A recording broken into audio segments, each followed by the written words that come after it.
Black Canary New Wings review.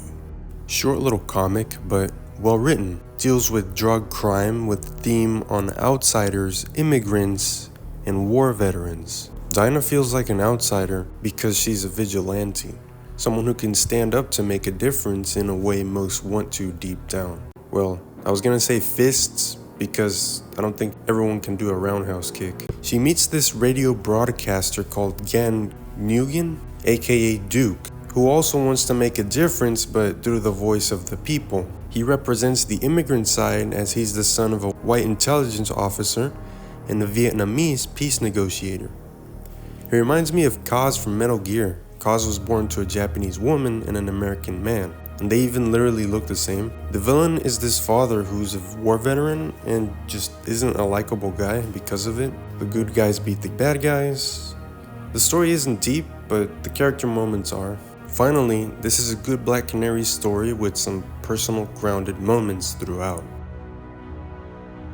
Right off the bat, the first scene ends with the touching moment of a grandfather asking if he's spoiling his grandkids too much. He talks about one of his named Dennis, good kid, son of this father who's a war vet and has a hard-on for the Second Amendment. The guy tells his son that his weapons are simply antiques. Well, one day Dennis grabs one of his guns and hides away to start playing with it. The next thing you know, the mother bursts into the room and all she hears is Dennis asking for forgiveness before losing his life.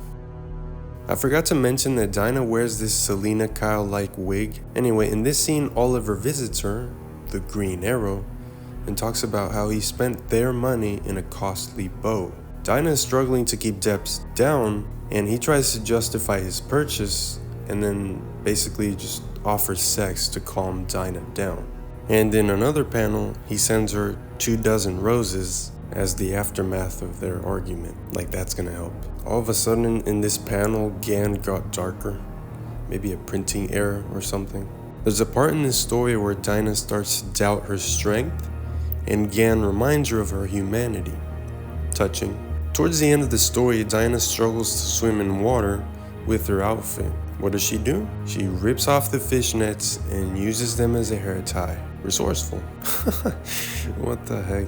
This part caught me off guard. It really made me chuckle. Actually, this whole segment kind of did.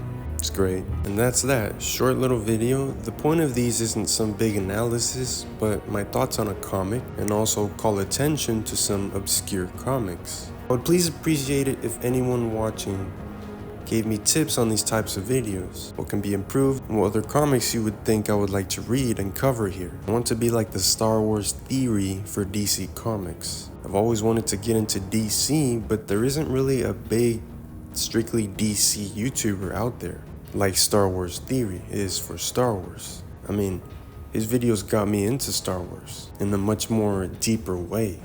He explains things and points out stuff in the lore that people don't make videos on. It's a big goal, and I'm only gonna say it here once because no one's gonna notice.